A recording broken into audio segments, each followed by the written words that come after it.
దేవునికి స్తోత్రం. ప్రియులారా, దావీదు మహారాజు ఇంకను రాజుగా కాకమునుపు తన తండ్రి ఇంట్లో చిన్నవాడై దేవునిచే అభిషేకించబడ్డవాడై తండ్రి మాట చొప్పున గొర్రెలను కాచుటకును మేపుటకును వాటిని తీసుకుని అడవిలోకి వెళ్లేవాడు.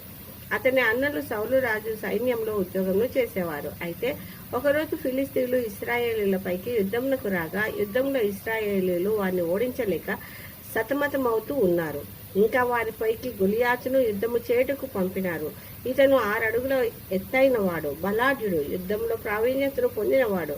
ఫిలిస్తీన్లందరూ ఎంతో నమ్మకమును పెట్టుకుని మేము ఓడిపోము అన్న ధైర్యంతో నున్నప్పుడు ఇశ్రాయేలుల సైన్యంలో కలకలము రేగుతూ ఉన్నది.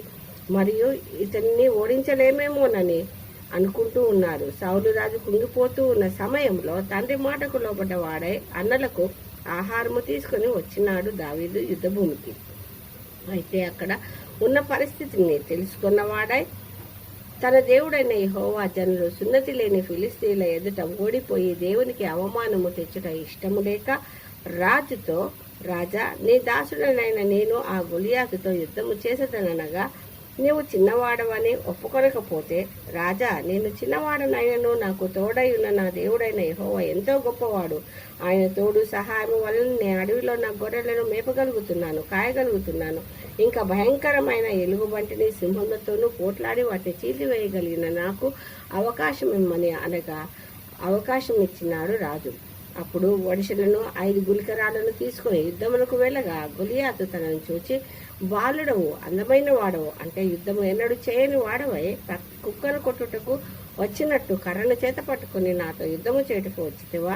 తిరిగి వెళ్ళుమనగా, యెహోవా తోడు సైన్యంతో కాక నేను ఓడిన ఇశ్రాయేలీలు మీకు దాసులు, లేక నీవు ఓడినచో నీవారైన ఫిలిస్తీన్లందరూ దేవుని జనములకు దాసులన్న ఒప్పందముతో దావీదు ఒకే ఒక్క రాయిని వడిసెలలో పెట్టి యెహోవా పేరున కొట్టగా ఎంతో బలవంతుడైన గొలియాతు పడిపోగా అతని పైకి ఎక్కి అతని కత్తితోనే అతన్ని చంపినాడు దావీదు.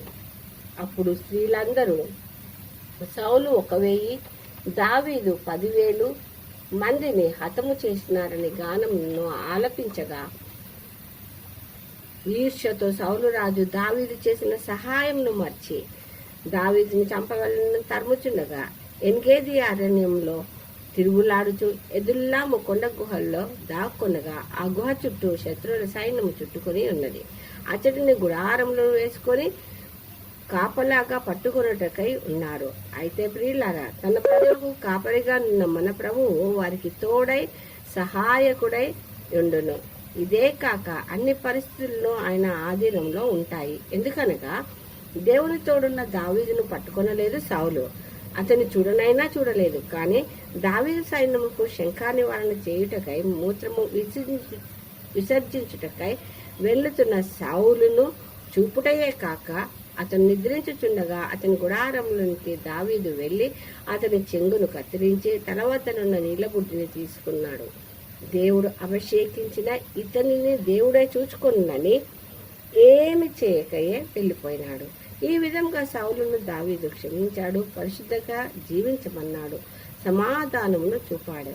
అదేవిధంగా పరమగీతంలో 2లో చెప్పినట్టు జల్దరు వృక్షము వంటి, మస్తకి వృక్షము వంటి, అంటే నీడనిచ్చువాడుగా, ఫలములనిచ్చువాడుగా, మధురమైన వాటినిచ్చువాడుగా, ఆతిథ్యం ఇచ్చువాడుగా, ఆదరించేవాడిగా, ప్రేమ గలవాడై మనకై తన ప్రాణమును పెట్టి మనకు విజయాన్నిచ్చే, రక్తంనిచ్చి కార్చి బలపరిచిన వాడిగా తన శరీరం పెట్టి ఆదరించేవాడై ఉంటూ ఎన్గేరి అరణ్యంలో లాగా కష్టములను, బాధలను అనుభవిస్తూ కర్పూరపు గుత్తుల వలె ప్రేమ, కరుణ, కనికరము, క్షమాగుణము, సమాధానము పరచువానిగా స్వస్థతనిచ్చుచు మనలను పరిశుద్ధపరచుచు పరిమళములను కలిగి కర్పూరము వలనే తను కరిగిపోతూ ఇతరులకు శాంతి సమాధానం ఇచ్చుటకై సిలువలో తన ప్రాణమును పెట్టి మనల్ని పవిత్రులుగా, పరిశుద్ధులుగా చేసి పరిమళను వెదజల్లే వారిగా నున్నట్లుగా